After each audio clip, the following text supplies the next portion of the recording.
छत्तीसगढ़ में के राज्य बनने के बाद सबसे बड़ा बजट आज प्रस्तुत हुआ है। माननीय मुख्यमंत्री जी के मार्गदर्शन में और माननीय मुख्यमंत्री जी की उपस्थिति में मैं एक दो विषय ही है जो आपके समक्ष रखना चाहता हूं, और उसमें बहुत महत्वपूर्ण बात यह है कि बस्तर में नक्सलिज्म से लड़ाई की दिशा में, नक्सलिज्म के उन्मूलन की दिशा में ये बजट बड़ा महत्वपूर्ण है। विशेष रूप से बस्तर के युवाओं को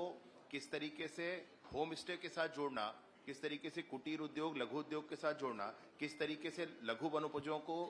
वहां प्रोसेसिंग करना, उसके यूनिट लगाना, कोंडागांव के एथेनॉल प्लांट को किस तरीके से चालू करना, और बस्तर में नियत नल्लानार के अंतर्गत विभिन्न गांवों तक किस तरीके से निर्माण कार्य करना, 3200 हमारे बस्तर फाइटर्स की नियुक्ति करना, इतनी गंभीरता से, इतने माइन्यूटली सोच करके बजट प्रस्तुत होते मैंने नहीं देखा। भाई बजट पहले टीवी पर बहुत देखते थे, परंतु ऐसा इतनी दूर तक चिंता करके अगर कोई बजट बनाया गया, मैं हृदय से अभिनंदन करता हूं इसका। और विशेष रूप से बड़े दिनों से जो मांग थी हमारे यहाँ छत्तीसगढ़ में, इंडस्ट्रीज में लोग जाते थे तो डेपुटेशन में जाते थे इंडस्ट्रियल सिक्योरिटी के लिए, तो स्टेट इंडस्ट्रियल सिक्योरिटी फोर्स, इसकी अनुमति हो जाना बजट में, जो बड़े दिनों के प्रावधान थे वो अब इस बार हो जाना, ये बहुत बड़ी बात है। नेशनल सिक्योरिटी गार्ड, जब बहुत कोई आपदा की स्थिति होती है तो नेशनल सिक्योरिटी गार्ड काम करता है। इस तरीके से छत्तीसगढ़ में जब कभी कोई ऐसी स्थिति, ईश्वर ना करे कभी हो, परंतु अगर हो जाती है विगत कुछ दिन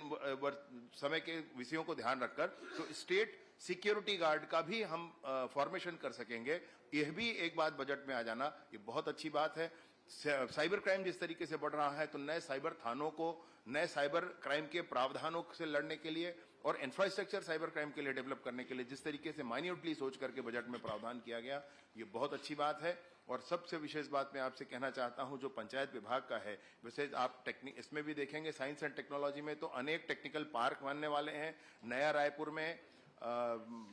इसमें कहते हैं साइंस सिटी बनने वाली है पूरी। उसके बावजूद आप पंचायत राज में आप देखेंगे तो 8500 करोड़ रुपए का प्रावधान प्रधानमंत्री आवास के लिए किया गया है। विगत सरकार में उस सरकार के मंत्री ने ही इस्तीफा दे दिया था, अपने विभाग को छोड़ दिया था, ये कह के कि मैं माननीय मुख्यमंत्री जी से मैंने बार बार कहा कि गरीबों के आवास के लिए आप राज्यांश जारी करें, परंतु उन्होंने नहीं किया, और इसलिए मैं इस्तीफा देता हूं। आपको ध्यान होगा बहुत अच्छे से, इस बार प्रधानमंत्री आवास के लिए 8500 करोड़ रुपया माननीय विष्णुदेव साय जी का शत शत अभिनंदन है, हृदय से अभिनंदन है। इस बात के लिए वित्त मंत्री जी ने बहुत चिंता की है, उनका भी अभिनंदन है। इस बजट में 8500 करोड़ गरीबों के आवास के लिए दिया गया है, ये बहुत बड़ी बात है।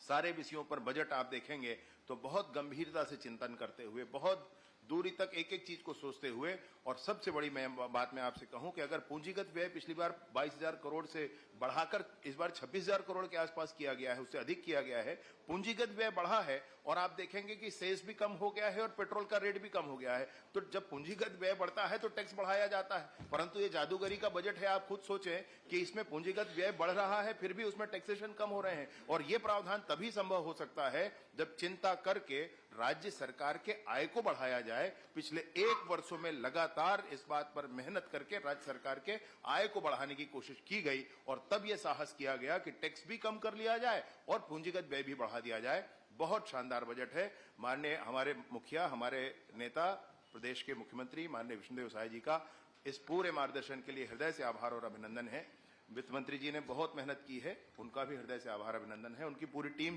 को मैं बहुत सारी बधाइयाँ देता हूँ, इस बहुत अच्छे बजट। तो साथियों, अभी आपने सुना प्रदेश के डिप्टी सीएम श्री विजय शर्मा जी के भाषण को, जो उन्होंने बताया कि बजट जो है कितना शानदार बजट है, और अब तक के इतिहास में सबसे